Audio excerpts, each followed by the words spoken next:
Class में हम पढ़ेंगे जर्नल एंट्रीज। जर्नल एंट्रीज को पढ़ने के लिए हमें टाइप्स ऑफ अकाउंट का पता होना बहुत जरूरी है। तो हम करते हैं types of account. Types of account में हमारे पास दो टाइप के अकाउंट होते हैं। पहला अकाउंट होता है पर्सनल अकाउंट और दूसरा अकाउंट होता है इम्पर्सनल अकाउंट। पर्सनल अकाउंट को तीन कैटेगरीज में डिवाइड किया गया है। पहला है नेचुरल अकाउंट, दूसरा है आर्टिफिशियल अकाउंट और तीसरा है representative personal account. Natural account personal account में हम उन अकाउंट्स को कंसीडर करते हैं जिसको सिर्फ जैसे ह्यूमन बींग्स हो गए, जैसे जिस भी पर्सन का नाम हमारे अकाउंट में आता है उसे हम नेचुरल पर्सनल अकाउंट में कंसीडर करते हैं। सेकेंड है artificial personal account. Artificial personal account वो पर्सनल अकाउंट होते हैं जो मैनमेड होते हैं, जैसे किसी भी कंपनी का नाम हो गया या किसी भी फर्म का नाम हो गया। तो किसी भी कंपनी या फर्म के नाम को हम आर्टिफिशियल पर्सनल अकाउंट में कंसीडर करेंगे। थर्ड होता है representative personal account. Representative personal account का मतलब होता है किसी भी पर्सन या किसी भी पर्सन के ग्रुप को जो रिप्रेजेंट करता है। जब हम रेंट पे करेंगे अपने ऑनर को, तो मान लेते हमने रेंट पे अभी नहीं किया है और हमारा रेंट आउटस्टैंडिंग है। तो आउटस्टैंडिंग रेंट मतलब अब रेंट देना बाकी रह गया। तो रेंट जो देना बाकी रह गया तो उस लैंडलॉर्ड के नाम को हम रिप्रेजेंटेटिव पर्सनल अकाउंट कहेंगे। तो आपको क्लियर हुए तीनों अकाउंट। तो पर्सनल अकाउंट में हम किसी भी कंपनी या फर्म के नाम को लिखते हैं या किसी भी कंपनी या फर्म के ग्रुप के नाम को लिखते हैं, और इसे ही हमने अलग अलग पार्ट्स में कैटेगराइज कर दिया है। नेचुरल पर्सनल अकाउंट में हम सिर्फ किसी पर्सन का नाम लिखेंगे। आर्टिफिशियल पर्सनल अकाउंट में हम किसी भी कंपनी या फर्म का नाम लिखेंगे। और रिप्रेजेंटेटिव पर्सनल अकाउंट में हम किसी भी आउटस्टैंडिंग या प्रीपेड जो हमने किया है किसी भी पर्सन को, उसके नाम को कंसीडर करेंगे। सेकेंड है इम्पर्सनल अकाउंट। इम्पर्सनल अकाउंट में हम दो अकाउंट को कंसीडर करते हैं। पहला अकाउंट होता है रियल अकाउंट और दूसरा अकाउंट होता है नॉमिनल अकाउंट। रियल अकाउंट में हम सारी एसेट्स और प्रॉपर्टी के नाम को लिखते हैं। जो भी हमारे पास हमारी कंपनी में एसेट्स हैं और प्रॉपर्टी है, उन सारे अकाउंट को हम रियल अकाउंट में लिखेंगे। और सेकेंड अकाउंट है इम्पर्सनल अकाउंट का सेकंड पार्ट है नॉमिनल अकाउंट। नॉमिनल अकाउंट में हम उन अकाउंट्स को लिखते हैं जो भी हमारे इनकम का सोर्स होते हैं या हमारे एक्सपेंसेस का पार्ट होते हैं। नेचुरल पर्सनल अकाउंट में मैंने आपको बताया था किसी भी पर्सन के नाम को कंसीडर करते हैं, तो इसमें हम लिख सकते हैं राम्स अकाउंट, या किसी भी डेटर के अकाउंट को भी लिख सकते हैं। इसमें डेटर्स का मतलब होता है कि जिस भी पर्सन को क्रेडिट सेल किया है उस पर्सन के नाम को हम डेटर अकाउंट कहते हैं। तो किसी भी डेटर के अकाउंट को लिख सकते हैं, किसी भी मतलब पर्सन का नाम आना चाहिए। इसके बाद है artificial personal account. Artificial personal account में मैंने आपको बताया था किसी भी कंपनी या किसी भी फर्म का नाम लिख सकते हैं। तो इसमें हम एग्जाम्पल ले सकते हैं ABC लिमिटेड कंपनी, या फिर गुडविल लिमिटेड कंपनी। इस तरीके से हम किसी भी कंपनी या फर्म के नाम को आर्टिफिशियल पर्सनल अकाउंट का पार्ट बोल सकते हैं। इसके बाद है representative personal account. Representative personal account में भी हम किसी भी कंपनी या किसी भी पर्सन का नाम कंसीडर कर सकते हैं जो भी हमने एडवांस पेमेंट किया है या हमारी पेमेंट आउटस्टैंडिंग रह गई है, उनके ग्रुप को हम रिप्रेजेंटेटिव पर्सनल अकाउंट को कंसीडर करेंगे। इसके बाद है रियल अकाउंट। रियल अकाउंट में मैंने आपको बताया था किसी भी एसेट्स या किसी भी प्रॉपर्टी का नाम हम लिख सकते हैं। तो एसेट्स का नाम हम लिख सकते हैं इसमें, जैसे building account, computer account. Computer भी हमारे एसेट्स का ही पार्ट है। अगर हमने कोई कंप्यूटर के ऑफिस के काम के लिए लिया है तो वो कंप्यूटर भी हमारे एसेट्स का ही पार्ट है। जो भी हमारी कंपनी में फर्नीचर है, फर्नीचर अकाउंट। तो ये सारे हमारे कौन से हो गए, रियल अकाउंट का पार्ट हो जाते हैं। इसके बाद मैंने आपको नॉमिनल अकाउंट में बताया था, इसमें हम दो ग्रुप में डिवाइड करते हैं, सोर्स ऑफ इनकम या फिर पार्ट ऑफ एक्सपेंस। तो इनकम में हम लिख सकते हैं कमीशन रिसीव्ड। अगर हमें कमीशन रिसीव हुआ तो हमारे इनकम का पार्ट है और उसे हम नॉमिनल अकाउंट में लिखेंगे। नॉमिनल का मतलब होता है नाम के लिए, जरूरी नहीं है कि सारी कंपनी ये अकाउंट बनाए। नेक्स्ट है एक्सपेंसेस। भी मैंने बोला था जैसे हम सैलरी पे कर रहे हैं तो सैलरी अकाउंट, रेंट पे कर रहे हैं तो रेंट अकाउंट, वेजेस पे कर रहे हैं तो वेजेस अकाउंट, तो ये सारे क्या होंगे, हमारे एक्सपेंसेस का पार्ट हो जाएंगे और ये नॉमिनल अकाउंट में जाएंगे। ठीक है, तो ये मैंने आपको समझाया कि अकाउंट कितने टाइप के होते हैं और हम किस किस कैटेगरी में अकाउंट को डिवाइड करते हैं, और इसके साथ साथ मैंने आपको एग्जांपल भी बताया। मेन हमारा कौन सा अकाउंट है, पर्सनल अकाउंट, रियल अकाउंट और नॉमिनल अकाउंट। तो आगे हम इन तीनों के रूल्स पढ़ेंगे और इन तीनों के बारे में पढ़ेंगे। पर्सनल अकाउंट में जैसे मैंने आपको बताया था, किसी भी पर्सन का नाम, किसी भी कंपनी का नाम, फर्म का नाम और किसी भी ग्रुप, पर्सन के ग्रुप का नाम आता है जो हम जिसे हम रिप्रेजेंट करते हैं अपने आउटस्टैंडिंग या प्रीपेड के लिए। पर्सनल अकाउंट में क्या आता है, accounts which are related to person. जो भी अकाउंट किसी भी पर्सन से रिलेटेड हो उसे हम पर्सनल अकाउंट कहेंगे। पर्सन के साथ साथ आप लिख सकते हो related to person and firm. किसी भी पर्सन से रिलेटेड हो, किसी भी फर्म या कंपनी से रिलेटेड हो, उसे हम क्या बोलेंगे, पर्सनल अकाउंट बोलेंगे। सेकंड है रियल अकाउंट। रियल अकाउंट का मतलब क्या होता है, accounts which are related to tangible और intangible assets of the firm. मतलब हमारी कंपनी में जो भी टेंजिबल एसेट्स है और इनटेंजिबल एसेट्स है उन सब को हम रियल अकाउंट कहेंगे। टेंजिबल एसेट्स जो हमें दिखाई देती है और इनटेंजिबल एसेट्स जो हमें दिखाई नहीं देती, जैसे कि जो इनविजिबल होती है, जैसे गुडविल हो गए, पेटेंट हो गए, कॉपीराइट हो गए, ये सारे इंटेंजिबल एसेट्स होते हैं। तो इन सारे एसेट्स को हम क्या बोलेंगे, रियल अकाउंट का पार्ट होगा ये। इसके बाद है नॉमिनल अकाउंट, जिसका दूसरा नाम होता है रेवेन्यू और एक्सपेंस अकाउंट। नॉमिनल अकाउंट को हम कंसीडर करते हैं accounts which are related to expense, losses, gains and revenue etcetera. Expenses के अकाउंट को, कोई भी लॉस हुआ है उसके अकाउंट को, जैसे loss by fire, loss by theft, ये सब भी हम नॉमिनल अकाउंट में कंसीडर करेंगे। तो हम पर्सनल अकाउंट, रियल अकाउंट और नॉमिनल अकाउंट के बेसिस पे इनके रूल्स पढ़ेंगे और फिर हम डेबिट और क्रेडिट करना सीखेंगे, जिसे हम बोलते हैं ट्रेडिशनल रूल्स या गोल्डन रूल्स। तो आगे हम करते हैं पर्सनल अकाउंट, रियल अकाउंट और नॉमिनल अकाउंट के रूल्स। पर्सनल अकाउंट में सारे पर्सन और कंपनी का नाम आता है। तो कोई भी पर्सन, किसी भी ट्रांजेक्शन को हम करेंगे तो पर्सन क्या कर सकते हैं, रिसीव कर सकते हैं किसी सामान को या दे सकते हैं, गिवर हो सकते हैं, मतलब रिसीवर हो सकते हैं या गिवर हो सकते हैं। तो डेबिट हम उसे करेंगे जो पर्सन रिसीवर होगा। इसमें हम पर्सनल अकाउंट में क्या बोलते हैं कि पर्सनल अकाउंट में सारे पर्सन का नाम आता है, तो जो भी पर्सन रिसीवर होगा उसे हम क्या कर देंगे, डेबिट कर देंगे, और जो भी पर्सन गिवर होगा उसे हम क्या कर देंगे, क्रेडिट कर देंगे। फॉर एग्जाम्पल, एक एग्जाम्पल लेते हैं। मान लेते हैं कि मैंने परचेज किया एक फर्नीचर, परचेज फर्नीचर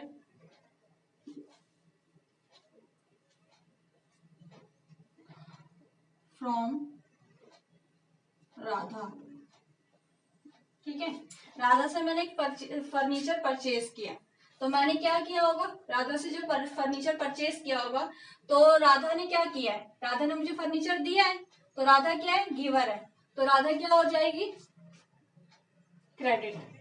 ठीक है, इसी एग्जाम्पल को हम सेकंड में भी अप्लाई करेंगे। सेकंड अकाउंट क्या है, रियल अकाउंट। रियल अकाउंट में हम बोलते हैं कि जितने भी एसेट्स या प्रॉपर्टी होती हैं वो सारे रियल अकाउंट में होती है।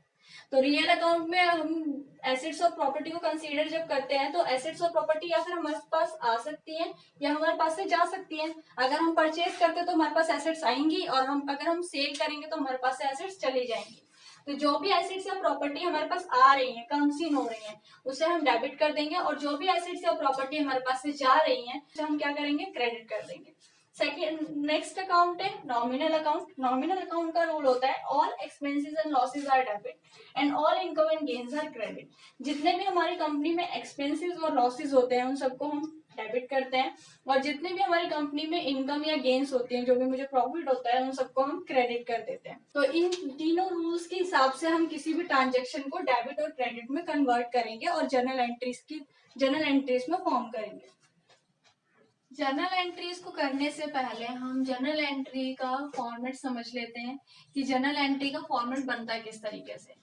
तो जर्नल एंट्री का जब भी आप फॉर्मेट बनाओगे तो उस पर लिखोगे journal of in the books of जिसका भी नाम है, मतलब जो भी आपका बिजनेसमैन है, जो भी बिजनेसमैन है या जो भी ऑनर है उसका नाम आ जाएगा। जैसे मैं जर्नल एंट्री कर रही हूँ राम की बुक्स में, तो मैं लिखूंगी जर्नल ऑफ राम्स, ये जर्नल ऑफ राम। ठीक है, इस तरीके से। तो यहाँ पर नाम आ जाएगा बिजनेसमैन का, तो जर्नल ऑफ राम। इसके बाद हम कॉलम्स बनाएंगे। फर्स्ट कॉलम जो बनेगा वो होगा डेट का, सेकंड कॉलम बनेगा पर्टिकुलर का, इसमें हम एंट्री पास करेंगे। नेक्स्ट कॉलम होगा एलएफ का। एलएफ का मतलब होता है लेजर फोलियो। लेजर फोलियो का मतलब होता है जब हम इस एंट्री के हिसाब से जहां पर भी लेजर पोस्टिंग करेंगे तो उसका पेज नंबर यहाँ लिखेगा। इसके बाद होता है नेक्स्ट कॉलम डेबिट अमाउंट का। जो भी हमने डेबिट किया उसका अमाउंट यहाँ लिखेंगे और जो भी हमने क्रेडिट किया उसका अमाउंट इस तरीके से यहाँ लिखेंगे। और जो भी हम एंट्री पास करेंगे, एक एग्जांपल में लेके बताती हूँ आप लोगों को। मान लेते हैं हमारे पास ट्रांजेक्शन लिखी है, फर्स्ट ट्रांजेक्शन परचेज गुड्स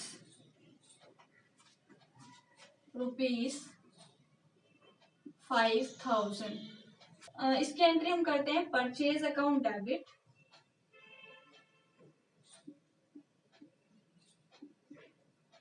और कैश अकाउंट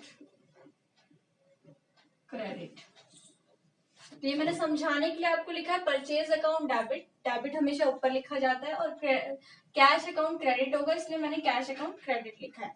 लेकिन इसका जब हम फॉर्मेट के अंदर लिखते हैं इस एंट्री को तो इसको लिखने का तरीका थोड़ा सा अलग होता है। तो इसको जब हम फॉर्मेट में लिखेंगे, मान लेते हैं 1 अप्रैल की एंट्री है 2020, ठीक है। तो 1 अप्रैल की एंट्री है परचेज गुड्स ₹5,000। तो इसकी एंट्री हमने क्या लिखी है, परचेज अकाउंट डेबिट हो रहा है तो यहाँ लिखेंगे परचेज अकाउंट डेबिट। हम थोड़ा सा गैप छोड़ के यहाँ लिखेंगे डेबिट। क्रेडिट क्या हो रहा है, कैश अकाउंट क्रेडिट हो रहा है।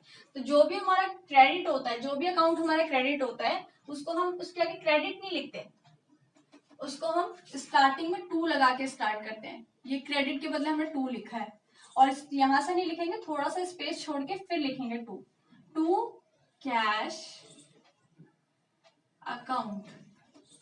2 हमने लिख दिया, इसका मतलब हमने क्रेडिट लिख दिया है, ठीक है। अब हम अमाउंट लिखेंगे, डेबिट अमाउंट डेबिट वाले कॉलम में 5,000 और क्रेडिट अमाउंट क्रेडिट वाले कॉलम में 5,000। मतलब हमने सामान परचेज किया तो सामान मेरे पास आया है, रियल अकाउंट है। देखो अकाउंट सीन का मतलब क्या होता है, डेबिट। मतलब जो भी हमारे पास आ रहा है उसे डेबिट करेंगे, परचेज अकाउंट डेबिट। और हमने जो भी सामान खरीदा होगा उसके बदले पैसे दिए होंगे, कैश हमारे पास से गया होगा। कैश भी क्या है, रियल अकाउंट है, तो गोज आउट। जो भी हमारे पास से जा रहा है उसे हम क्या करेंगे, क्रेडिट करेंगे। तो क्रेडिट के लिए हम क्या लिखेंगे, आगे 2 लगाएंगे इस तरीके से, ठीक है। तो कैश अकाउंट हमने क्रेडिट कर दिया। अब हम इसके नीचे नरेशन लिखेंगे। नरेशन का मतलब क्या होता है कि जिससे हमें पता चल सके कि हमारी एंट्री पास किस चीज की हुई है। तो इस तरीके से हम ब्रैकेट बनाएंगे और नरेशन पास कर नरेशन लिखेंगे। नरेशन लिखने के लिए बीइंग या फॉर लिखते हैं सबसे पहले। तो हम लिखते हैं बीइंग। इसके बाद हम लिखेंगे किस चीज की हमने एंट्री करी है, बीइंग परचेज गुड्स ₹5,000। तो पूरी की पूरी नरेशन इसमें आ जाती है। नेक्स्ट एंट्री हम यहाँ से स्टार्ट करेंगे, लिखेंगे 2 अप्रैल 2020 और नेक्स्ट एंट्री इधर पास करेंगे और इसी तरीके से डेबिट अमाउंट आएगा और क्रेडिट अमाउंट आएगा। तो अभी मैंने आप लोगों के सामने 3 एग्जांपल्स लिखे हैं, 3 नरेशन लिखे हैं और हम गोल्डन रूल्स के हिसाब से इन नरेशन को जर्नलाइज करेंगे, ठीक है। तो फर्स्ट एंट्री है, फर्स्ट नरेशन है, हरी स्टार्टेड बिजनेस विद कैश ₹1,50,000। तो आपको सबसे पहले इसमें अकाउंट ढूंढना है कि कौन कौन से अकाउंट बन सकते हैं। तो पहले देखिए, हरी स्टार्टेड बिजनेस विद कैश ₹1,50,000। तो इसमें मुझे एक पर्सन का नाम दिख रहा है जो कि है हरी, और एक मुझे रियल अकाउंट दिख रहा है जो कि है कैश बनता हुआ। तो हरी क्या कर रहा है, अपने बिजनेस में पैसा लेकर आ रहा है। जब भी कोई बिजनेसमैन बिजनेस में पैसा लेकर आता है तो उसे हम कैपिटल कहते हैं। तो हरी का अकाउंट ना बना के हम किसका अकाउंट बनाएंगे, हरी के बिहाफ पर कैपिटल का अकाउंट बनाएंगे, ठीक है। और सेकंड अकाउंट कौन सा बन रहा है, क्या लेकर आ रहा है वो बिजनेस में, कैश लेकर आ रहा है। तो सेकंड अकाउंट किसका बनेगा, कैश का बनेगा। तो यहाँ पे हम दोनों अकाउंट के नाम लिख लेते हैं, एक कैश का अकाउंट बनेगा और एक कैपिटल का अकाउंट बनेगा।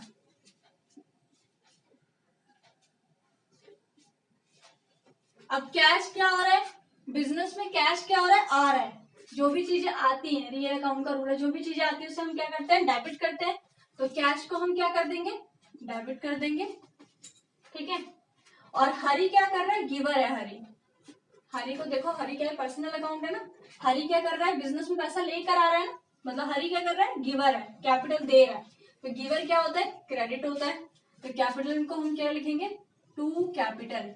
आपको स्टार्टिंग में मैंने फॉर्मेट बनाते टाइम बताया था कि क्रेडिट के आगे ना क्रेडिट नहीं लिखते, इसके स्टार्टिंग में हम टू लगा देते हैं। तो टू कैपिटल कितना अमाउंट से, 1,50,000। और यहाँ पर क्रेडिट में भी 1,50,000। नेक्स्ट ट्रांजेक्शन समझते हैं हम। Deposited ₹1,00,000 to open a bank account. अब हमने क्या करा है, बैंक अकाउंट ओपन करा है। तो ट्रांजेक्शन को अगर आप ध्यान से समझोगे तो हम जब बैंक अकाउंट ओपन करते हैं तो क्या होता है, उस ट्रांजेक्शन में क्या होगा, बैंक में पैसे जमा करवाएंगे। तो बैंक में पैसे क्या होंगे, बढ़ जाएंगे। बैंक में पैसे क्या हो रहे हैं, आ रहे हैं। और हमारे पास से क्या जा रहा होगा, पैसा जा रहा होगा। तो दो अकाउंट कौन कौन से निकलेंगे इसमें, एक बैंक अकाउंट बनेगा। तो ट्रांजेक्शन के हिसाब से आपको सबसे पहले अकाउंट डिसाइड करने के कौन कौन से अकाउंट बन सकते हैं। तो कैश अकाउंट, तो दो अकाउंट कौन कौन से बन गए, बैंक का अकाउंट बना और कैश का अकाउंट बना। टू के लिए हम, क्रेडिट के लिए हम आगे टू लगा देते हैं और डेबिट के लिए इधर डेबिट लिख देते हैं। कितने रुपीज से, कितने रुपीज डिपॉजिट कराए, 1,00,000।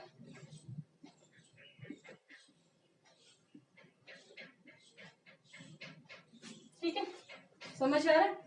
इसके बाद है next transaction, purchased furniture for ₹20,000 in cash. हमने क्या करा है, फर्नीचर खरीदा है, कितने का, 20,000 रुपए का कैश में। तो हमारे पास क्या आ रहा है, हमने क्या खरीदा, फर्नीचर खरीदा।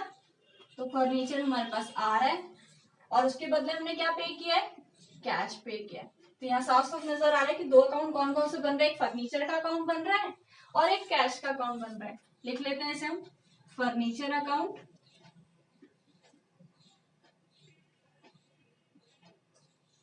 और यहाँ पर कैश अकाउंट। टू के लिए, क्रेडिट के लिए हम आगे टू लगाते हैं और डेबिट के लिए हम आगे डेबिट इस तरीके से लिखते हैं, डीआर। डीआर डेबिट के लिए लिखते हैं। कितने का हमने फर्नीचर खरीदा, 20,000 का। तो यहाँ 20,000 और यहाँ पर भी 20,000। नेक्स्ट एंट्री है परचेज्ड गुड्स फॉर कैश ₹15,000। अब इस ट्रांजेक्शन में क्या हो रहा है, हम परचेज क्या कर रहे हैं, गुड्स परचेज कर रहे हैं। तो जब भी हम कोई एसेट्स परचेज करते हैं तो उस एसेट्स का अकाउंट बनता है। लेकिन अब हम यहाँ पे क्या परचेज कर रहे हैं, गुड्स परचेज कर रहे हैं। तो गुड्स परचेज करने की कंडीशन में किसका अकाउंट बनेगा, परचेज का अकाउंट बनेगा। तो पहला अकाउंट कौन सा बनेगा, परचेज का अकाउंट बनेगा। और दूसरा अकाउंट कौन सा बनेगा, गुड्स जब हम परचेज करते हैं उसके बदले क्या पे कर रहे हैं, कैश। कैश पे कर रहे हैं तो कैश अकाउंट क्या हो जाएगा, कैश का अकाउंट बन जाएगा। सेकेंड अकाउंट कैश का बनेगा। तो हम इस अकाउंट को अब लिख लेते हैं। पहला अकाउंट किसका बना है हमारे पास, परचेज का अकाउंट बना है इस ट्रांजेक्शन में। और दूसरा अकाउंट किसका बना है, कैश का बना है। ठीक है, तो परचेज का अकाउंट बन गया और कैश का अकाउंट बन गया। अब हम क्या करेंगे, अब हम देखेंगे कि कौन सा अकाउंट डेबिट होगा और कौन सा अकाउंट क्रेडिट होगा। तो परचेज अकाउंट कौन सा अकाउंट है, रियल अकाउंट है। और कैश अकाउंट भी क्या है, रियल अकाउंट है। तो परचेज अकाउंट का मतलब क्या, परचेज हम करने से सामान हमारे पास आ रहा है, जो भी चीज आती है उस अकाउंट को क्या करते हैं, डेबिट करते हैं। तो परचेज अकाउंट क्या हो जाएगा, डेबिट हो जाएगा। कैश अकाउंट क्या हो रहा है, तो हमने सामान परचेज किया, गुड्स परचेज किए और उसके बदले हमने क्या पे किया, कैश पे किया। तो कैश हमारे पास से क्या हो रहा है, जा रहा है, गोज आउट। जो भी चीज हमारे पास से जाती है उसे हम क्या करते हैं, क्रेडिट करते हैं। क्रेडिट के लिए हम क्या करते हैं, इसके आगे टू लगा देते हैं पहले। ठीक है, तो ये हमारी एंट्री बन गई, purchase account debit to cash. Next transaction है sold goods to Karim for cash ₹25,000। अब क्या हो रहा है, हम सामान बेच रहे हैं। क्या बेच रहे हैं, सामान बेच रहे हैं। आपको मैंने पहले ही बताया था, गुड्स की जगह पर अगर एसेट्स होता है तो एसेट्स का अकाउंट हम बनाते हैं। लेकिन यहाँ गुड्स लिखा हुआ है तो इसलिए हम किसका अकाउंट बनाएंगे, सेल्स का।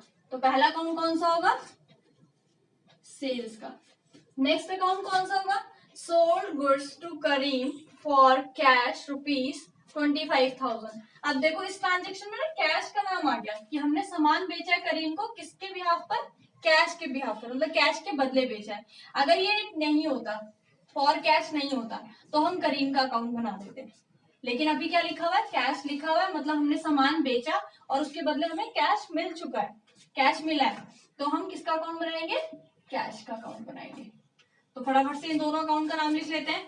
कैश अकाउंट बन रहा है इस ट्रांजेक्शन में और सेल्स अकाउंट बन रहा है। अब देखो कैश भी हमारा रियल अकाउंट है और सेल्स भी हमारा रियल अकाउंट है। सामान को हमने बेचा तो उसके बदले हमें क्या रिसीव हुआ है, कैश रिसीव हुआ है। कैश क्या है, रियल अकाउंट है, तो और रिसीव हो रहा है, तो यहाँ देखो जो भी चीज डेबिट होती, जो भी चीज कम सीन होती है, जो भी चीज हमारे पास आती है, उससे हम क्या करते हैं, डेबिट करते हैं। कैश हमारे पास आ रहा है, जिससे हम क्या कर देंगे, डेबिट। और सेल्स करने से गुड्स हमारे पास से जा रहा है, गोज आउट। जो भी रियल अकाउंट में जो भी चीज हमारे पास से जाती है उसे हम क्या करते हैं, क्रेडिट करते हैं। तो इसके आगे हम इससे पहले टू लगा देंगे यहाँ पर। ये रियल लिखने की जरूरत नहीं है, समझाने के लिए लिखा था सिर्फ। तो टू सेल्स, एंट्री पास हो गई, cash account debit to sales, कितने से, 25,000। समझ में आ रहा है। नेक्स्ट ट्रांजेक्शन है कैश रिसीव फ्रॉम श्याम ₹20,000। अब क्या हो रहा है, हमें कैश रिसीव हो रहा है किससे, श्याम से। तो इस ट्रांजेक्शन में आप पूरा ओवरऑल चेक करो कि कैश क्या हो रहा है, हमारे पास आ रहा है, कैश रिसीव हो रहा है, तो कैश का अकाउंट तो बनेगा ही बनेगा। और कौन दे रहा है कैश हमें, श्याम। कैश हमारा क्या है, रियल अकाउंट है, और श्याम हमारा क्या है, पर्सनल अकाउंट है। ये दोनों अकाउंट बन जाएंगे। पूरे ट्रांजेक्शन में सीधा सीधा दिख रहा है कि कैश का अकाउंट बन रहा है और श्याम का अकाउंट बन रहा है। अब देखो कैश क्या है, रियल अकाउंट है, और कैश हमें रिसीव हो रहा है। तो जो भी चीज रिसीव होती है, रियल अकाउंट पे चले जाते हैं, जो भी चीज हमारे पास आ रही है, कम सीन हो रही है, उसे हम डेबिट कर देते हैं, मतलब कैश क्या होगा, डेबिट हो जाएगा। तो कैश को हम ऊपर लिख देंगे, कैश अकाउंट। श्याम क्या, पर्सनल अकाउंट है, श्याम मुझे पैसे दे रहा है, तो श्याम क्या है, गिवर है। पर्सनल अकाउंट पे आ जाते हैं, ये लिखा क्रेडिट द गिवर, मतलब जो गिवर होगा, जो पर्सन गिवर होगा, जो दे रहा होगा, उसे हम क्या कर देंगे, क्रेडिट कर देंगे। तो श्याम क्या हो जाएगा, क्रेडिट हो जाएगा। तो क्रेडिट के लिए हम क्या लिखते हैं, टू और श्याम का नाम लिख देंगे, टू श्याम्स अकाउंट, कितने से, 20,000 रुपीज से। ये डेबिट में आ गया, इसके आगे डेबिट में लिखा, और क्रेडिट में कितना आ गया, 20,000। नेक्स्ट है, नेक्स्ट ट्रांजेक्शन पे आ जाता है। नेक्स्ट ट्रांजेक्शन है कैश पे टू महेश ₹10,000। अब इस कंडीशन में क्या हो रहा है, इस कंडीशन में क्या हो रहा था, कैश हमें रिसीव्ड हो रहा था। इस कंडीशन में क्या हो रहा है, हम कैश पे कर रहे हैं। कैश का तो अकाउंट बनेगा ही बनेगा, कैश हमारे पास से जा रहा है, तो एक कैश का अकाउंट बना। और कैश हम किसको पे कर रहे हैं, महेश को, तो महेश का अकाउंट बनेगा। इसमें भी सीधा सीधा हमें नजर आ रहा है ट्रांजेक्शन में कि एक कैश का अकाउंट बनेगा और एक महेश का अकाउंट बनेगा। अब हम अकाउंट का टाइप लिख देते हैं, कैश क्या है, रियल अकाउंट है, महेश क्या है, पर्सनल अकाउंट है। लेकिन इस कंडीशन में कैश हमारे पास से जा रहा है, जहां पे भी कैश हमारे पास से जाता है उसे क्या करेंगे, क्रेडिट कर देंगे, तो ये क्रेडिट होगा। और महेश क्या हो रहा है, कैश रिसीव कर रहा है, डेबिट द रिसीवर, जो भी रिसीवर होता है उसे डेबिट करते हैं। तो ट्रांजेक्शन हम सीधा ही लिख सकते हैं, क्या लिखेंगे इसकी ट्रांजेक्शन हम, महेश अकाउंट डेबिट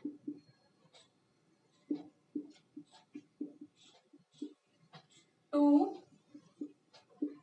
कैश, कितने से, 10,000 रुपीज से।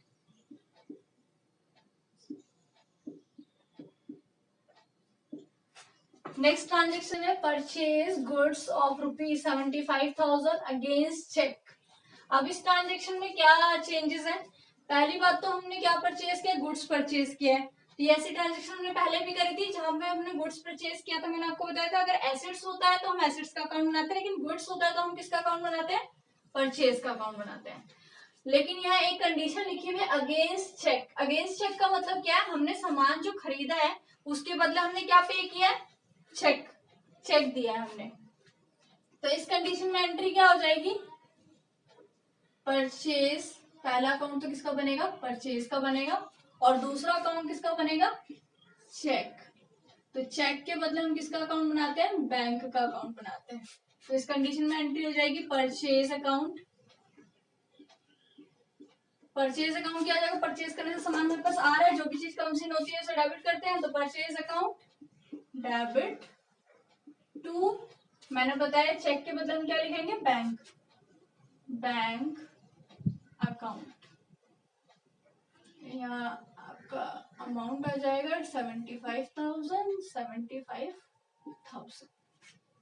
नेक्स्ट एंट्री है purchase goods of ₹75,000 from Ramesh. अब यहाँ पे क्या हुआ है? यहाँ पे भी हमने गुड्स परचेज किया है, लेकिन इस कंडीशन में क्या लिखा है? फ्रॉम रमेश। अगर यही ऐड कर देते इन कैश तो कैश हो जाता, लेकिन कैश कोई ऐड नहीं है, मतलब रमेश का अकाउंट बनेगा। हमने सामान खरीदा है तो परचेज का अकाउंट बनेगा, और सामान किससे खरीदा? रमेश से खरीदा। कैश का कोई नाम नहीं है, चेक का कोई नाम नहीं है, तो रमेश हमारा क्या बन जाएगा? क्रेडिटर बन जाएगा, और रमेश का हम अकाउंट बनाएंगे। तो परचेज किया है तो परचेज करने से सामान हमारे पास आ रहा है, इसलिए परचेज अकाउंट क्या हो जाएगा? डेबिट। Purchase account debit. सामान परचेज कर रहे हैं, गिवर कौन है? रमेश है, तो पर्सनल अकाउंट में देखो गिवर, क्रेडिट द गिवर, मतलब क्रेडिट क्या हो जाएगा? जो भी गिवर है, रमेश है गिवर, तो रमेश कितने से? 75,000। नेक्स्ट एंट्री है पेड इलेक्ट्रिसिटी एक्सपेंस। अब नॉमिनल का पार्ट आ गया। All expenses and losses are debit and all income and gains are credit. तो ये क्या है? हमारे लिए इलेक्ट्रिसिटी एक्सपेंस क्या है? खर्चे हैं, एक्सपेंसेस है। सारे एक्सपेंस क्या होते हैं? डेबिट होते हैं। तो एक तो बनेगा इलेक्ट्रिसिटी एक्सपेंस का, और दूसरा अकाउंट किसका बनेगा? इलेक्ट्रिसिटी एक्सपेंस जब हम पे करेंगे तो किसमें पे करेंगे? कैश में पे कर रहे हैं, तो कैश का बनेगा। ये क्या है? हमारा नॉमिनल अकाउंट का पार्ट है, और ये क्या है? हमारा रियल अकाउंट का पार्ट है। इलेक्ट्रिसिटी बिल जब पे कर रहे हैं तो कैश हमारे पास से जा रहा है, जो भी चीज जाती है उसे क्या करते हैं? क्रेडिट करते हैं, तो ये क्रेडिट हो जाएगा। और electricity bill all expenses and losses are debit, मतलब ये क्या हो जाएगा? डेबिट हो जाएगा। तो आप रूल्स के हिसाब से जब चलोगे तो ट्रांजेक्शन को जनरलाइज करना बहुत इजी हो जाएगा। तो यहाँ पे क्या आ जाएगा? इलेक्ट्रिसिटी एक्सपेंस अकाउंट डेबिट कितने से? 2,000 रुपए से, 3,000 टू कैश। कैश हम पे कर रहे हैं, कैश हमारे पास से जा रहा है, जो चीज जाती है उसे क्रेडिट करते हैं 2,000 से। तो ये हमने ट्रांजेक्शन को जनरलाइज किया, वो हमने गोल्डन रूल के हिसाब से किया, ट्रेडिशनल रूल के हिसाब से किया। अब आगे की वीडियो में जब हम करेंगे एंट्रीज तो मॉडर्न रूल के हिसाब से करेंगे, और मॉडर्न रूल के हिसाब से हम समझेंगे कि ट्रांजेक्शन को जनरल एंट्री में कैसे कन्वर्ट करते हैं।